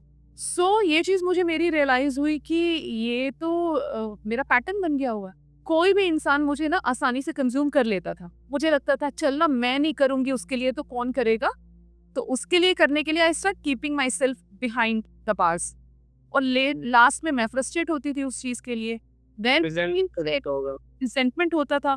फिर मुझे realise हुआ this is my pattern, I don't have strong boundaries. It was easy for other people to step also had this pattern. बड़ा समय लगा realize करने में। है दिस इज समथिंग जो मैंने फाइंड आउट किया हर इंसान में। अब इसके साथ साथ फियर ऑफ रिजेक्शन बहुत ज़्यादा था मेरे अंदर। मैं अपना एक ट्रॉमा आपको बताती हूँ। Because I lost my mother बहुत जल्दी, और मुझे ना उनके साथ सोने की आदत। तो जब वो चली गई मुझे ना महीनों तक नींद नहीं आई, मैं सो नहीं पाई। तो जब मेरी डॉटर पैदा हुई, फ्रॉम डे वन मैंने उसको अलग सुलाया, मैंने उसे अपने साथ ही नहीं सुनाया। लेकिन मैं इस चीज़ को लेबल कैसे किया, मैं उसे स्ट्रॉन्ग बना रही हूँ, no problem, but when right. So जब मैंने मेरी इनर चाइल्ड हीलिंग की, then I realize I am reflecting my trauma on my daughter. Right. और आज से Receive that love in that moments. I feel कि इसको भी नहीं मिलना चाहिए, but I'm calling it कि she has strong. Not like this exactly, but मेरे अंदर ये फियर था, अरे इसलिए ये friends, yeah, subconsciously. ये जरूर था कॉन्शियसली कि अगर मुझे कुछ हुआ तो इसको वो पेन नहीं होना चाहिए जो मुझे हुआ, तो मैं इसको स्ट्रॉन्ग भी बनाती थोड़ा। Yeah. सो आज से 3-4 साल पहले ही मैंने ये अपना ट्रॉमा पे काम किया, और अब हम दोनों साथ में सोते हैं। एंड जब मैंने उसको आज से 3 साल पहले अपने साथ सुलाया, आफ्टर लाइक 10 डेज उसने मुझे कहा, प्लीज़ आप रात को मेरे साथ सो, जब मैं सोने जाती हूँ उसके बाद आप अपना काम कर लिया करो, बिकॉज यू नो आपके बिना मुझे नींद नहीं आती। एंड आई वाज लाइक 10 दिन हुए हैं इसको मेरे साथ सोते हुए, बट सोल लेवल पे ये कितना क्रेव कर रही होगी कि उसने मुझे 10 डेज में ये बोल दिया कि I can't sleep without you. When you slept with me I feel more happy within me. तो वो मैंने समझा उस चीज़। सो इनर चाइल्ड हीलिंग के बाद मेरी फैमिली के साथ, मेरे फादर के साथ और मेरी डॉटर के साथ बहुत अच्छा रिलेशनशिप हुआ है एनर्जेटिकली। तो हर इंसान अपने चाइल्डहुड से ना ट्रॉमा लेकर आता है। कभी उसको बुली किया होता है, कभी उसके पेरेंट्स पैसिव एग्रेसिव होते हैं, कभी बहुत क्रिटिकल होते हैं पेरेंट्स जो आपको क्रिटिसाइज करते रहते हैं, तो आप ओवर थिंकिंग के शिकार दोस्तों के साथ जो कभी फ्रेंड्स के साथ ऐसी डिस्कशन होता है ना, डिस्कशन नहीं ऐसी मजाक पे, because nowadays I just make fun of everything. So मजाक में ये बोलते रहता हूँ व्हिच इज क्वाइट ट्रू कि हम आए हमारे सारे एंसेस्टर्स का सारा हील करने, हमारा जनरेशन यही कर रहा है, कर ही रहा है, सबका ही कर रहा है, सबका ही कर रहा है। पर 50-50 में डिवाइड करो इसको भी। 50 are like they don't know what is it, they are into their own zone, party करनी है, खाना पीना है, they are into that zone, and 50% are in that zone. It's now it's a responsibility to heal our entire ancestors, पूरा आगे पीछे का खानदान हील करने के लिए आए हैं। तो 50% को जितनी अवेयरनेस है, 50% ऐसे हैं जिनको कोई अवेयरनेस है and they don't want to talk about this, because for them ये क्या है, ऐसा ही है। बट यू नोटिस कि इंडिया में बहुत ये परसेंटेज बढ़ा है, like what 50% you said that they are very into all this now and like deeply. Exactly, because मेरे पास ऐसी जगह से भी क्लाइंट्स आए हैं हीलिंग के लिए जो बहुत ही 3 टायर सिटीज़ हैं। तो मुझे ये रियलाइजेशन है कि आप लोग मानते हैं इस चीज़ को, अपने ऊपर एनर्जेटिकली काम करना चाहते हैं। अब लोग इतना अवेयरनेस है अभी, बहुत बढ़ रहा है वो। सो इनर चाइल्ड हीलिंग हर इंसान को करनी चाहिए, नो मैटर कॉन्शियसली आपको लगता है हाँ मेरी लाइफ सॉर्टेड है, स्टिल आपको करनी चाहिए। ये मैं हर किसी को बोल, क्यों? क्योंकि रूट कॉज वहीं पे है। And choose to work on your past life, past traumas, और अपने चाइल्डहुड पे एनर्जेटिकली भी आप थ्रू डीएनए अपने आने वाली जनरेशंस में वो सब ट्रांसफर कर दोगे। 100%। लेट्स नाउ डेल्व इनटू ये जो आपने भी बोला है ना जेनेटिक वाला, ये भी एक और बहुत बड़ा टॉपिक है। बट मैं इसमें ज़्यादा नहीं चाहता because I like this topic and ये बहुत लंबा चलेगा। Will have to do another podcast on एक आकाशिक रिकॉर्ड्स पे। नाउ लेट्स बिकॉज ये मेरे को क्यूरियोसिटी है इसके बारे में। So let's go into Akashic records. Akashic को समझने के लिए, समझना बहुत आसान है आकाशिक को, ऑल्दो इतना टफ नहीं है। तो मैं एक्सप्लेन आपको ना ऐसे करती हूँ। देखो हम ना एक, आप समझ लो कि हमारी लाइफ एक गाड़ी की तरह है। तो जैसे गाड़ी में आगे का शीशा और पीछे का शीशा होता है, दोनों मिरर्स लगे होते हैं वहां पर। आपने देखा है कि हम हमेशा अपने जो साइड के मिरर्स हैं, जो या फ्रंट में जिससे बैक दिखता है, उसका यूज कब करते हैं? जब हम किसी मोड़ पे फंस जाते हैं, जब हमारी गाड़ी किसी मोड़ पे फंस जाती है, only then we can use that mirror जो पीछे का दिखाते हैं। So it was easy reverse करना गाड़ी को, कहीं लग ना जाए गाड़ी को। Akashic is like that. Akashic आपको लाइफ में आप उस तभी चुनते हो जब आपको लगता है कि आप अपनी प्रेजेंट लाइफ में प्रॉपरली स्टक हो गए हो। आपने बहुत कोशिश की अपनी इस फ्रेम से निकलने की, पर आप नहीं निकल पा रहे हो, इसका मतलब अब आपको अपने पास्ट को रिविजिट करना पड़े, क्योंकि ये मतलब past life regression. Past life regression अलग है, आकाशिक रिकॉर्ड्स अलग है। आकाशिक में क्या रहता है कि हम हमारे रिकॉर्ड्स होते हैं, तो एक आकाशिक रीडर आपसे परमिशन लेने के बाद there is a process which Akashic reader needs to follow. आपके रिकॉर्ड्स खोले जाते हैं और आपके जो भी सवाल हैं, जो आपकी सफरिंग है आज की लाइफ की, उनके आंसर आपके रिकॉर्ड में रहते हैं कि ये प्रॉब्लम आप आज क्यों फेस कर रहे हो। ये तो रिकॉर्ड पहले से रिटर्न होते हैं। रिकॉर्ड्स पहले से रिटर्न होते हैं। एंजल्स, हमारे से ऊपर का रेल्म जो है वो एंजल्स का रेल्म है, तो आर्कएंजल मेटाट्रॉन नाम है उनका। वो पूरी लाइब्रेरी है रिकॉर्ड्स की, ठीक है। पूरी लाइब्रेरी है आकाशिक रिकॉर्ड्स की। आप वहाँ जाते हो, उस इंसान का नाम बताते हो, उसकी पहचान बताते हो, और आप आर्कएंजल मेटाट्रॉन को बोलते हो कि उस इंसान के रिकॉर्ड्स आपको दे दे, उसके बारे में पता करना चाहो। डाउनलोड होते हैं records the readers. Yes, downloads भी होते हैं और आप हाँ, डाउनलोडिंग भी रहती है, और आप पर्टिकुलर एक मेडिटेशन के थ्रू जाके वो काम करके वापस भी आ जाते हो अगर डाउनलोडिंग नहीं भी है। वो बेसिकली उनको ये फिर बताते हैं कि आप यहाँ पे फंसे हुए हो, ये यहाँ पे फंसने the reason is this because you have done something like this in your past life, and अब आपकी सोल की ये लर्निंग है यहाँ पर। अब आपको this is something that you need to heal in this lifetime because you have done that in your past life. Already आपको नहीं होगा, एंड ये basically it's a reflection of like some stuck karma, या फिर क्या है? yes, it's reflection of your karma that you have done in your past life. जो यहाँ पे अभी रेप्लिकेट हो रहा है, and you are just you have Yeah. ये बेसिकली प्रारब्ध कर्मा हो गया। प्रारब्ध हो गया, एग्जैक्टली प्रारब्ध है ये आपका जो आपने पास्ट लाइफ, जैसे इसको आप बाईपास नहीं कर सकते, मतलब आप नहीं बिल्कुल नहीं कर सकते इसका, बिल्कुल। मान लो किसी को आज कंसीव नहीं हो रहा है, आप जा रहे हो डॉक्टर के पास और डॉक्टर बोल रहा है कि सारी रिपोर्ट्स नॉर्मल है, हर चीज सही है, तो अब आपके पास ट्रीटमेंट का भी कोई ऑप्शन नहीं है, पर फिर भी आप कंसीव नहीं कर पा रहे हो। This is because of your प्रारब्ध। You have done something in your past life जिसका कॉन्सिक्वेंस है। सो अगर आप अपने maybe associated like many cancers are kind of like that as well. Yes definitely, जब एक 5 साल के बच्चे को आप कैंसर में देखते हो, तो अब इतना समझ जाओ उस बच्चे ने अपने 5 साल के जीवन में तो कुछ कर्मा नहीं किए होंगे कि उसको ये रिजल्ट और कॉन्सिक्वेंसेस मिले होंगे। डेफिनेटली ये उसके पास्ट लाइफ से। तो मुझे एक बात बताओ, मेरे को एक क्यूरियस क्वेश्चन आ रहा है, जो इतने levels of cancers and all this things are going on, अभी इतना एक्सप्लोजन चल रहा है, और ये इतने सारे लोगों के आकाशिक रिकॉर्ड्स खुल के प्रारब्ध कर्मा क्लियर हो रहे हैं क्या? देखो, क्लियर आपकी जर्नी इजी हो जाती है, हर किसी का क्लियर नहीं हो सकता बिकॉज आपको गुजरना ही है उस चीज से। नहीं, बट वो गुजरना ही पड़ रहा है ना, इतने सारे लोगों को साथ में अभी। तो हम आज अगर किसी प्रॉब्लम में आ रहे हैं तो हम कौन सा उससे सबक सीख रहे हैं? आज अगर किसी को कैंसर हो रहा है तो वो इंसान कौन सा सबक सीख रहा है उस चीज से? वो कौन सा सरेंडर कर रहा है? वो तो बस एक प्रॉब्लम में है और एक सोल्यूशन के लिए वो सर्जरीज में जा रहा है। एनर्जेटिकली, सोल लेवल पे, वाइब्रेशंस के थ्रू आप अपनी रियलिटी को नहीं फेस कर रहे हो। आप अच्छा, कोई मतलब जैसे इतने जो पेशेंट्स आप डील कर रहे हो, उसमें से कितने परसेंटेज एक्चुअली फेस कर रहे हैं कॉन्शियसली? बहुत एफर्ट लगता है, बहुत एफर्ट लगता है। मुझे लगता है कि मैं ना सिर्फ आउट ऑफ 100 इसकी परसेंटेज के लिए तो मैं 100% श्योर होके बोलती हूँ, 100% में से 10% ही है जिनको मैं इतनी एफिशिएंसी लगा के, इतना हार्ड वर्क करके वो चेंज ला पा रही हूँ उनके अंदर, because you already someone who is ready to be in that change. 90% back to track, मतलब it's just they are so stuck. आप कितना भी कर लो, they are back to track. और उन 90 में से भी कुछ 5% ऐसे हैं जो जब चीजें ठीक है तब तक तो फिर भी समझ रहे हैं, लेकिन जैसे यूनिवर्स उनको टेस्ट करने के लिए किसी सिचुएशन में जाता है, वो वही है, सेम देयर पास्ट वर्जन। अभी तो कुछ समझ में नहीं आ रहा है, अरे ऐसा कुछ नहीं हो रहा है। यानी कि if you have learn silence, इतने लोगों की अवेकनिंग नहीं हो रही है, जबकि इतना जबरदस्त अपॉर्चुनिटी है अवेकनिंग के लिए।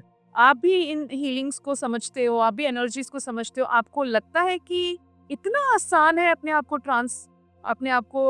ट्रांसम्यूट कर लेना, इतना आसान है आप अपने आप को ट्रांसफॉर्मेशन दे दो। कितना इनर वर्क करना पड़ता है। In order to connect with yourself you have to disconnect from the outside world. Is it easy? जब आप बोलो कि नहीं, मैं अपने साथ बैठना, आप फ़ोन बहुत अच्छा है, अभी आप रील्स देख लो, आप 4 घंटे रील्स देख लोगे। पर अब 15 मिनट्स के लिए अगर आपको बोला जाए साइलेंस प्रैक्टिस करो, नहीं होगा आपसे। इनफैक्ट पूरे 24 आवर्स में आपको 15 मिनट्स नहीं मिलेंगे, क्योंकि आपका दिमाग आपको मल्टीपल रीज़न देगा, ये था, ये था, ये था, तो मैं नहीं कर पाया, मैं कल I thought, yeah, I don't know, this is maybe the optimist in me, कि cancer patients in such a grave kind of situation, it would be like a lot of them would be open to, you know, further all of this, but nahi, actually नहीं हो रहा है. क्यों? क्योंकि आप एक pattern में बंधे हुए हो। आप उन लोगों के आपके आसपास कुछ और भी लोग हैं, उनका आपको देखने का, आपको डील करने का जो नज़रिया वो सेट है। तो सोचो, you have to fight with your own self, with your previous self in order to become a new person. तो आपके आसपास के लोगों को पता है कार्तिकेय ऐसा इंसान है। This is how he behaves. अब कार्तिकेय को मैं एक बात बोलूँगी, वो मुझे पलट के 4 बातें सुनाएगा। सडनली कार्तिकेय साइलेंस प्रैक्टिस कर रहा है। मैं तो हैरान हो जाऊंगी ना, मैं तो हैरान हो जाऊंगी, and maybe I start labelling you, ये पागल हो गया है मे बी। सो आप जब अपने आप को चेंज करने के लिए सोचते हो, तो आपकी जंग ना आपके साथ और आपके अपनों के साथ होती है सबसे पहले, क्योंकि वो भी वो चेंज एक्सेप्ट नहीं करते हैं इतनी आसानी से। सो यार बट कोमल, इंडिया में like you know, because there's so much rich history of spirituality, aren't people like more open to it because of our like ancientness and you know Buddhas and Shivas and नहीं. I connect a lot with spirituality, और मैं बोलती हूँ I am blessed that I am part of this Sanatan Dharma. लेकिन the way modernisation आया है ना हमारे कल्चर को, उसने ओवरटेक किया है, बहुत बुरी तरीके से ओवरटेक किया है। तो हमें अपने धर्म के बारे में पता ही नहीं है, हमें अपने रिचुअल्स और फेस्टिवल्स के बारे में पता ही नहीं है। फिर भी मैं बोलती हूँ, जो छोटे शहर हैं वहाँ पर तो फिर भी ये चीज़ें हैं। अगर आप बॉम्बे या आप जैसे मुंबई या बड़ी सिटीज में हो, they are more into celebrating Halloween, they are more into these kind of festivals, जहाँ उनका ओरिजिन भी उनको नहीं पता है, but they are okay celebrating that. And आप अपने बच्चों को अपना कल्चर ही नहीं बता रहे हो, समझा ही नहीं रहे हो, सिखा ही नहीं रहे हो। इतना डिसएसोसिएट किया आपने अपने आप को, अपनी आने वाली जनरेशन को भी, कि जब आप इससे जुड़ने की कोशिश करते हो ना, तो आपका सबकॉन्शियस कहता है फेक है, वो ही कहता है सबसे पहले फेक है। इसीलिए तो बहुत सारी सबसे पहले you know like mind always resists awakening is the birth. Mind resist करता है, और उस माइंड के पास कभी ग्लिम्स ही नहीं है। मतलब उसने कभी एक बच्चे ने कभी अपने मम्मी पापा को सॉलिट्यूड प्रैक्टिस करते हुए, मेडिटेशन करते हुए नहीं देखा, व्रत करते हुए नहीं देखा, तो वो बच्चे के लिए तो कोई मेमोरी में, उसके सबकॉन्शियस में जगह ही नहीं है उस चीज के लिए। आरती करते हुए नहीं देखा, घर में सुबह शाम दिया जलाते हुए नहीं देखा। सो दैट्स इट, वहीं पे बात खत्म हो जाती है। अभी मॉडर्नाइजेशन इतना है कि बाकी चीजें इतनी फैंसी हैं कि आप आसानी से उस तरफ चले जा रहे। So basically, you find it because if people are not receptive to receiving, it's very hard to give ना, रेकी बिना receptive के कैसे आप दोगे? तो it's नहीं, very hard for you to breathe through even to people to even give healing. मेरा आपके साथ पॉडकास्ट में हिंदी में बात करने के पीछे का रीज़न ये भी था कि मैं बहुत प्राउडली बोलती हूँ कि I am very good in Hindi, and Hindi हमारी मातृभाषा है। आजकल किसी भी प्लेटफॉर्म पे आपको बात करनी है, तो आपके अंदर एक रेजिस्टेंस वैसे ही आ जाता है कि if I am not that much good in English, तो नहीं रहने दो। Cord cutting and letting go. How do you, because this is a big one for probably cancer patients as well, but go in it on a general way.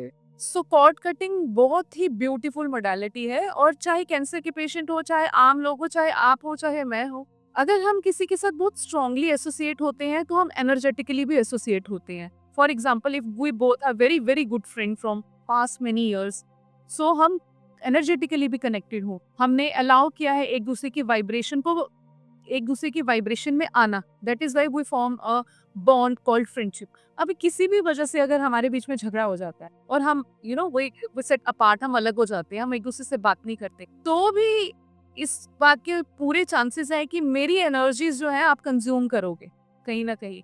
जैसे ही कार्तिकेय का जिक्र आएगा, I start feeling हलचल इन my heart area.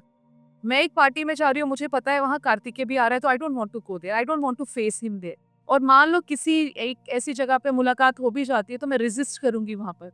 तो ये resistance की energy, वो एक पेन की एनर्जी मैं हमेशा कैरी कर रही हूँ, भले ही हमें आपस में बात ना किए हुए 10 साल हो गए। तो वो 10 सालों का गैप ये डिसाइड नहीं करता, आपको ये नहीं बताता है कि आप एक इंडिविजुअल लेवल पर एनर्जेटिकली फाइन है, बैलेंस्ड है। 10 सालों से मैं कार्तिकी से नहीं मिली हूँ, मेरी उससे बात नहीं हुई है, बट स्टिल हमारे कॉर्ड्स इंटरचेंज एक दूसरे से जुड़े हुए हैं। इनविजिबल कॉर्ड्स के थ्रू भी हम एक दूसरे की एनर्जी को कंज्यूम कर रहे हैं। तो जब वो आपका कोई अपना आपको छोड़ के चला जाता है, आपके रिलेशनशिप में इस तरह से चीजें होती हैं, कोई इस दुनिया से चला जाता है, तो भी हमारे कॉर्ड्स जुड़े रहते हैं उस इंसान के साथ। तो वो पेन, वो सफरिंग हम हर मोमेंट फील करते हैं, जो आगे चल के एंजाइटी में कन्वर्ट हो जाती है, डिप्रेशन में कन्वर्ट हो जाती है, आपको नींद नहीं आती है, आपको बहुत सी बीमारियां भी लगना शुरू हो जाती है, क्योंकि आप अपनी एनर्जी को बना रहे हो और वो एनर्जी कंज्यूम हो रही है दूसरी साइड से। सो जब आप कॉर्ड कट करते हो, आप उस एनर्जी के एक्सचेंज का मीडियम खत्म कर देते। So cord cutting is a very very powerful modality. So आप देखो, मनी से रिलेटेड लोगों के अंदर फियर है, तो it's very important to cut your cords with that fear.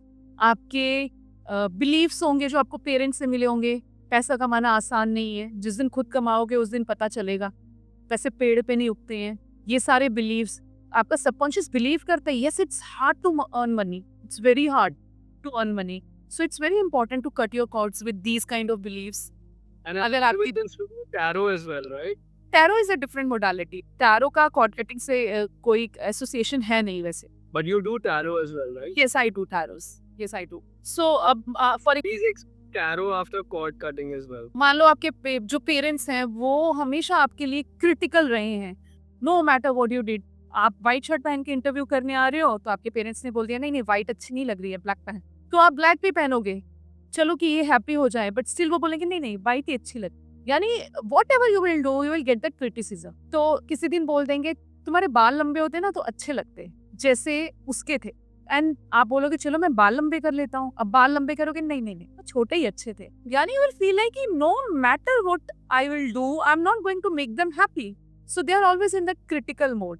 तो इनिशियली पेरेंट्स क्रिटिकल मोड में थे, और बाद में वो एनर्जी आपके अंदर जब आई, then you start criticizing your own self. आज कोमल का इंटरव्यू करने जाना, मैं टी शर्ट पहनता हूँ, टी शर्ट पहन के now there is a loud inner voice in you जो बोल रही है नहीं नहीं टी शर्ट नहीं, कार्तिक की शर्ट पहन ले। नाउ पेरेंट्स नहीं है, बट आप इतने फाइन ट्यून हो गए हो, आप इतने प्रोग्राम्ड हो गए हो कि वो लाउड इनर वॉइस आपके दिमाग, आपके पेरेंट्स आपके दिमाग में बैठ गए हैं, अब ऑलवेज देयर टू क्रिटिसाइज। सो आपको अपने पेरेंट्स के साथ कॉर्ड कट करना बहुत जरूरी है, but the beauty of cord cutting is का आप उस इंसान को कोई हार्म नहीं पहुंचा रहे हो, वेदर इट्स योर फ्रेंड और योर एक्स और योर डिजीज्ड वन और पेरेंट्स। आप बस उस एनर्जी के एक्सचेंज के मीडियम को खत्म कर रहे हो, सो दैट आप अपनी एनर्जी के मालिक खुद बन जाओ, आप रिस्पॉन्सिबल बन जाओ अपने लिए। And it's probably, I mean, not probably, it's definitely better for the relationship because you're giving हर चीज के लिए, to evolve into another space. हर चीज के लिए एक बहुत सिंपल सी बात है। मान लो आप एक कंपनी में काम कर रहे हो, यू आर एन एम्प्लॉय, आपके बॉस ने आपको इस बार प्रमोशन नहीं दिया, you start building negative kind of impression for your boss. अब that also form the pot between you and your boss, that is negative. So आप वो मैनिफेस्ट कर लोगे, ऐसे डू इमोट। फिर बहुत आने लग जाएंगे अब कॉर्ड के निकले, मैं कह रही हूँ ये बेसिक चीजें हैं। या यही होता रहता है बॉस। सो इट्स बॉस, आपके पेरेंट्स हो सकते हैं, आपकी मनी हो सकती है, sometime it's yourself too. For example, I want go करो अपने साथ कॉर्ड कट। मैं सबसे ज्यादा अपने साथ कॉर्ड कट करती हूँ, क्योंकि मुझे कभी कभी लगता है मैं बहुत प्रोक्रेस्टिनेट कर रही हूँ। I had plans, I had vision to do something, but I am not able to every time, थोड़ी देर बाद थोड़ी देर बाद थोड़ी देर बाद। So now I am consuming my self. मैं मेरी हायर सेल्फ को के साथ कनेक्ट नहीं हो पा रही हूँ, तो मैं खुद के साथ कॉर्ड कट कर लेती हूँ। यानी मेरा वो पार्ट, मेरी वो एनर्जी जो प्रोक्रेस्टिनेट कर रही है, जो मेरे को इतना ओवर पावर कर रही है कि मैं सच में नहीं कर पा रही हूँ। कभी कभी I stay in that zone for weeks, I smiled at that time, मैं खुद पे ही हंसती हूँ, बोलती हूँ अभी अपने साथ कॉर्ड कट कर। So this is how cord cutting help you. थोड़ा टैरो भी हम इतनी चीजें कर रहे हो तो थोड़ा थोड़ा तो सब बताना पड़ेगा बस। यस, टैरो बहुत ब्यूटीफुल चीज है जो आपको हेल्प करती है। आप टैरो बाय द वे, सो आप भी टैरो करते हो? या तो आप मुझे बताओ टैरो के बारे में थोड़ा। आपसे मेरा ये पॉडकास्ट आपसे नहीं आपको सुनने के लिए है। Either way, you are invited on my podcast, तो जब भी आप मुंबई आते हो नाम तो यस जरूर। तब मैं उस चेयर पे होंगे, आप इस साइड होंगे। हाँ, ठीक है। सो टैरो बहुत ब्यूटीफुल एक मोडालिटी है, एक ऐसा टूल है जो आपको हेल्प करता है आपके डिसीजंस लेने में, आपकी डे टू डे लाइफ में। मुझे ऐसा लगता है टैरो आपको डे टू डे लाइफ में बहुत ज़्यादा हेल्प, आपको आपकी सबकॉन्शियस में क्या चल रहा है उसकी एनर्जी के बेसिस आप पे आपको आपके आने वाले कल के ग्लिम्स देता है वो। तो आपके लिए ईज़ी हो जाता है अपने डिसीजंस को लेना, या आपको पता चल जाता है पहले कि आने वाले कल में क्या होने वाला है। So in order prepare yourself to come out of that. So now explain, I will be a devil's advocate, explain tarot to somebody who is like hardcore non-believer in tarot, is like ये क्या है, card ही तो है, क्या इससे क्या होता है, उसको कैसे आप उसको स्विच करोगे? देखो, मैं पहली बात बोलती हूँ, स्विच करने की कोशिश मत करो। नहीं, When the right- just बिना किए, बस just explain to them like in the most honest, authentic way possible where they cannot say anything back to you. बड़ा इंटरेस्टिंग क्वेश्चन। तो देखो, अगर आप किसी को टैरो के लिए बोल रहे हो और वो उस पर बिलीव नहीं कर रहा, तो आप उसे यही बता सकते हो कि आपके सबकॉन्शियस में जो भी थॉट्स चल रहे हैं, जो भी आप अपने सबकॉन्शियस में सोच रहे हो, आप उसी को, ये टैरो उसी को रिफ्लेक्ट करेंगे। इफ यू, अगर आपकी कोई डील, यानी मान लो कल आपकी कोई बहुत इंपॉर्टेंट डील है और आप टैरो से सजेशन लेने आते हो, एक टैरो कार्ड रीडर से, कि क्या लग रहा है आपको इस एरिया में क्या होगा। सो जो भी कार्ड्स पुलोगे वो टैरो कार्ड रीडर खुद नहीं निकालेगा, वो आपको आपके सबकॉन्शियस में चल रही एनर्जी को ही रिफ्लेक्ट करेगा। और रीडर आपको जो रीड करके देगा वो उसके मन से नहीं होगा, वो डेफिनेटली आपके सबकॉन्शियस का पार्ट होगा। वो आप ही की एनर्जी को, आप ही के थॉट को, आप ही के बिलीफ को रिफ्लेक्ट करेगा और आपको हेल्प करेगा आने वाले कल में कि आपको क्या डिसीजंस लेना आपके लिए सही होगा, क्या नहीं। पर आपको आप कैसे करता है? हेल्प कैसे करते हैं? देखो, टैरो जब हम रीड करते हैं तो उस टैरो में बहुत सारी ऐसी चीजें होती हैं जो हमें रिफ्लेक्ट करती है कि आपके लाइफ में आपके सवाल से रिलेटेड जो चीज़ें हैं उसके बारे में हम उसको कैसे डिकोड कर सकते। मैं इस डील को करूं या नहीं करूं, तो हो सकता है एक नेगेटिव कार्ड निकले जो ऑटोमेटिकली बोल रहा है कि बी केयरफुल, आपको बहुत केयरफुल रहना चाहिए इस डील को करते समय। तो आप ऐसे सोचो, नहीं मैंने तो ऐसा सोचा ही नहीं, I am 100% sure about this deal. तो आपके सबकॉन्शियस की एनर्जी से अगर ये कार्ड निकला है तो ये बोल रहा है, कहीं ना कहीं आपको गाइड कर रहा है कि आप थोड़ा पेपर वर्क चेक कर, आपको पेपर वर्क चेक करना चाहिए। और सच में ऐसा हुआ भी है, जब मैंने टैरो रीड किए हैं कई बार। तो जैसे मेरी एक क्लाइंट है, उनका पासपोर्ट नहीं मिल रहा था, उन्होंने बोला I need it urgently in maximum next 3 hours. I said okay. पहले तो मैंने उसको रेकी दी और मैंने उसको एनर्जाइज किया कि वो जहाँ पे भी है वो अपना अपना एनर्जेटिकली कुछ रिफ्लेक्शन दे, अपना कैसे भी दे। और फिर मैंने जब उनका टैरो रीड किया तो वो बार बार कार्ड्स, मैंने इतने सारे कार्ड्स पुल किए, हर दूसरा कार्ड रिफ्लेक्ट कर रहा था नेचर को, नेचर को, नेचर को, नेचर को, नेचर। तो पहले तो मैंने भी उनको अपने कॉन्शियस माइंड से बोला, देखो आपके कहीं जहाँ पे प्लांट्स वगैरह रखे हैं ये वो। और जब उन्होंने बोला नहीं मिल रहा, तो मैंने अपने आप से पूछा कि क्या मैं नहीं समझ पा रही हूँ। जब मैंने अपने आप से पूछा मैं नेचर किसको कहती हूँ, तो मैं हमेशा बच्चों को नेचर कहती हूँ। मेरे लिए सिनोनियम है बच्चों को, मैं नेचर ही कहती हूँ कि ये नेचर हो, बच्चे नेचर होते हैं। देन आई सेड कि अपने बच्चे के कमरे में चेक करो। उन्होंने बोला अगर मेरी बेटी के रूम में हुआ तो वो फाड़ चुकी होगी अभी तक, क्योंकि वो कोई पेपर छोड़ती नहीं है। मैंने कहा देखो आप चेक तो पूरे घर में करोगे ना, पहले वहीं से करो। बोले यहाँ हो ही नहीं सकता। तो टैरो के ग्लिम्स से मेरे को कुछ कलर का आइडिया हुआ कि कुछ इस कलर के बैग में होगा। वो कलर भी सही निकला और वो जगह भी सही निकली कि वो उनके बच्चे के रूम में ही था। तो जब हम किसी चीज में बिलीव करते हैं ना, तो वो चीज भी आपको 100% रिजल्ट देती। अगर हम किसी चीज को बिना बिलीव के वहां जाते हैं तो आप ऑटोमेटिकली एक डाउट की फ्रीक्वेंसी में वाइब्रेट कर रहे हो। तो लॉ ऑफ अट्रैक्शन कहता है you attract who you are, not who you wanted to be. So fear की फ्रीक्वेंसी में रह के आप अबंडेंस को अट्रैक्ट नहीं कर सकते। डाउट की फ्रीक्वेंसी में बैठ के आप वंडर्स को एक्सपेक्ट नहीं कर सकते। तो पहले आपको अपने ऊपर काम करना ही पड़ेगा। Accept yourself as you are. If you don't believe, stay like that. आप खुद भी कंफ्यूज ना करो, खुद भी कंफ्यूज ना हो, दूसरे को भी कंफ्यूज ना करो। If you believe in something, okay go head, simple. क्योंकि आपकी वाइब्रेशन, मैं हमेशा कहती हूँ कि आपकी फीलिंग्स ना आपके इलेक्ट्रोमैग्नेटिक सिग्नेचर्स हैं। यूनिवर्स को नहीं पता कार्तिकेय कहाँ है, कोमल कहाँ है, वो कैसा दिखता है, कोमल कैसी दिखती है। यूनिवर्स को पता है कि कार्तिकेय की फीलिंग्स क्या है अभी, और उसकी फीलिंग्स है उसके इलेक्ट्रोमैग्नेटिक सिग्नेचर। अगर उसकी फीलिंग हैप्पी है तो आप हाई वाइब्रेशन में हो अभी, और उसकी फीलिंग्स में फियर या गिल्ट है तो आप लो वाइब्रेशन में। तो आपकी वाइब्रेशन के बेसिस पे you start attracting people, situation, circumstances, और आपको उनके साथ डील करना है। इसीलिए हर इंसान की प्रेजेंट की लाइफ उसकी खुद की क्रिएट की हुई है, नोइंगली अननोइंगली आप ही ने अट्रैक्ट किया है अपने लाइफ में, वो इंसान, वो सिचुएशन, वो कंडीशंस। बाकी जो कुछ एक पार्ट है वो हम बोल सकते हैं वो आपका कार्मिक। तो कार्मिक के साथ साथ आपके पास कर्मा करने की ताकत है। भगवान ने ये एक ही चीज दे के भेजा आप कि this is something that I have written in your destiny. अब ये लो मैजिकल टूल कर्मा क्रिएट करने का, करो कर्म और कर सकते हो तो डेस्टिनी भी चेंज कर लो। Okay, so now interesting topics पे आते हैं, more on a like grand scheme of things कि we are talking about all these modalities. आपने इतने अच्छे से भी explain किए अपने सारे experiences के साथ जो आप काम कर रहे हो, lot of healing work. Now we are living in a time where healing, spirituality, all this has become buzzwords. बहुत मतलब commercialization हो गया है सब चीज़ों पर. So when that happens, तो healing as a word भी एक थोड़ा people stop taking it seriously. It's like, oh, healing, another healer, ये healing, वो healing, क्या healing है ना? So it's like these buzzwords have become kind of like वो जो seriousness होती है चीज़ों की, एक तो वो impact उस पे आ रहा है, right? And then because there's a lot of people who are now doing these things also without fully understanding कि what are they even doing, तो एक वो पूरा segment भी चल रहा है. So now how do we navigate around all this stuff to convey to people कि healing is necessary but at the same time not get trapped कि healing ही चलती रहे, and trauma ही trauma है. So what's the balance from your eye? कैसे balance क्या होना चाहिए and कहाँ पे buzzword की तरह देखो और कहाँ पे उसको सच में देखो कि ये है या वो है. सो इस पे आपका क्या व्यू है, क्या आप समझते हो कि कैसे उस पे बैलेंस होना चाहिए या अंडरस्टैंडिंग होनी चाहिए. And this applies primarily for you can say healers as well and also like people because for example many people may be needing a lot of these modalities and they may be wanting it as well but my words की वजह से इतना blockage हो जाता है कि नहीं करेंगे.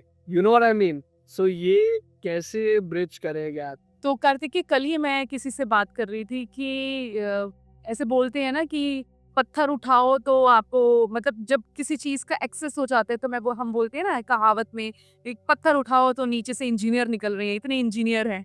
वो यूज्ड टू रिफ्लेक्ट, जैसे मान लो बहुत एक टाइम था जब इंजीनियर सब इन सबको इंजीनियर बनना था. तो लेटर ऑन हम ऐसे बोलते थे यार आजकल तो सिर्फ पत्थर उठाओ, इंजीनियर भरा पड़ा है. So yesterday I was talking to someone कि पत्थर उठाने की जरूरत ही नहीं है, ऊपर ही हीलर बैठा हुआ है. इतना हीलर है, इतने हीलर्स है. But what I have learn from my understanding, with due respect, what I have learned or understand from मेरे एक्सपीरियंस से इज कि बहुत सारे हीलर्स ब्रोकन हीलर्स हैं because they never choose to work on themselves first. And nowadays this industry is booming like learn this from me and I will teach you how to monetize this. So from day one commercialization इतना ज्यादा है और day one पे मैं आपको बोल रही हूँ you are learning Reiki, so you can charge 50,000 from your client. Meet my previous student. Now she has charging 80,000 for 21 sessions. From day one, if your subconscious was reprogrammed in this way, क्या करोगे आगे जाके? आप कभी healing में वो surrender form नहीं ला पाओगे. Every time you are chasing money. And this is the harsh reality of healing industry now. This is the industry बन गई है basically. Yeah, because you are selling your course. You are not doing service now. फर्क होता है दोनों चीज. आप अपने प्रोग्राम्स बेच रहे हो क्योंकि सर्विस ना बेच नहीं सकता इंसान. आप सर्विस नहीं बेच सकते. आप सर्विस ऑफर कर सकते हो किसी को. किसी ने ली तो ठीक है, नहीं ली तो भी ठीक. आप प्रोग्राम्स बेचते हो. तो nowadays people are coming up with like ये सीख लो, ये फ्री करवा देंगे. इवन ऑकल्ट स्कूल्स भी हैं कुछ ऐसे जो बोलते हैं कि रेकी सीख लो, आकाशिक फ्री सिखाएंगे साथ. I said what the hell, ये हो क्या रहा है? इट वाज लाइक आलू खरीद लो धनिया फ्री मिल रहा है. कभी कभी मुझे लगता है कि जो लोग हीलर्स बनना चाहते हैं उनको किसी जेन्युइन इंसान से मिलकर ये पूछना चाहिए, am I someone who can sustain with this thing? Am I born to be a healer? आप ये मत कहीं ये तो नहीं आपको लग रहा है कि मेरा वो फ्रेंड हीलर बन गया है. They are working from their own space, घर से सेशन लेते हैं and they are earning like in lakhs. They are earning like 20-20 21-21 session का वो 70,000 80,000 चार्ज करते हैं, तो मैं भी बन जाता। कहीं हम इस सोच में तो नहीं है। So there is a lot to ask from yourself कि आप हो भी या नहीं, क्योंकि आपका सेल्फ आपको कभी झूठ नहीं बोलता है।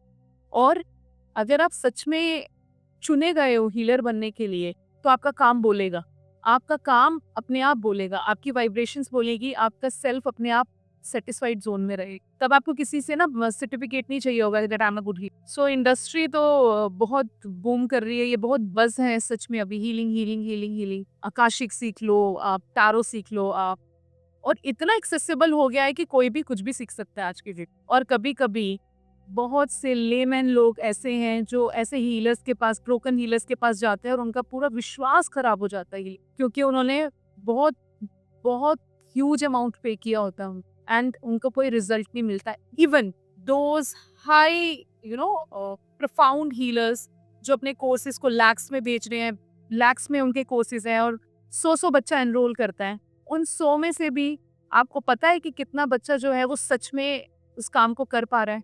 क्योंकि जब आप किसी को अपना प्रोग्राम दिखाते हो तो आप उसकी सक्सेस रेट भी दिखाते हो, इसने किया, इसने किया, इसने किया। Do you have that do you have that power to show? ये नहीं कर पाए, 100% में से 20% ने किया। Do you have that power to show? 80% नहीं कर पाया, तो सोच के आना। Because I have seen people जो उधार ले लेके लाख लाख रुपए फीस दे रहे हैं, और किस चीज की? हीलर बनने की। जबकि आपको तो पहले, आप डॉक्टर बनने की फीस दे रहे हो, आपका तो खुद का इलाज होना जरूरी है सबसे पहले। तो आप डे 1 से माइंडसेट क्या कर रहे हो? मैं डॉक्टर बनूंगी, और जबकि आपके अंदर बीमारियां ही बीमारियां हैं। हंसी आती है देख के। और फिर मुझे ऐसे लगता है जो इतने रिनाउंड हीलर्स हैं, ये भी तो कर्मा क्रिएट कर ही रहे हैं ना कहीं ना कहीं। आप दिखाते हो मेरी मनी एनर्जी इतनी बूस्ट हो गई है कि मैं करोड़ में अर्न कर रही हूँ या कर रहा हूँ, पर आप ये भी तो देखो उसके पीछे ऐसे भी लोग हैं जो उस कोर्स में एनरोल तो किया बट उनको कुछ मिला नहीं वहां से। सो ये एग्जैक्टली ये इंडस्ट्री है, अभी सर्विस नहीं रही, अब इसमें भाव नहीं है। आप किसी भी बड़े से बड़े हीलर के पास जाओगे, so you will get a link to pay the fee and you will get a link to join the session. आप उनके साथ 1-on-1 बात नहीं कर सकते, वो आपको पहचान भी नहीं पाएंगे कुछ समय के बाद। आप अपनी प्रॉब्लम्स में वो रिकॉर्डेड सेशंस ही देख लेना जो उनको वो आपको प्रोवाइड कर देगी सेशंस, और कर लो अपने आप को जितना आप ट्रांसफॉर्मेशन चाहते हो कर सकते। सो पता नहीं, ये चीज़ तो मैं भी सोचती रहती हूँ कि ये हो क्या रहा है। Then I end up with Kalyug चल रहा है। Then I end my conversation with my self इसकी कलयुग चल रहा है। Focus on your karma, focus on your self, focus on the service that you are giving to other person. और I always believe कि अगर मेरे पास कोई हीलिंग के लिए आता है तो मुझे लगता है वो मेरी सोल फैमिली है। सोल लेवल पे हमने एक दूसरे को चुना है and we have to nurture each. मैं सबको ठीक नहीं कर सकती पर खुद को ठीक रख सकती हूँ। That is something that I can do. वो सबसे ज़रूरी है। वो सही नहीं है तो फिर बाकी सब सही नहीं हो सकता। चलिए Komal, lovely to meet you. Thank you for sharing everything.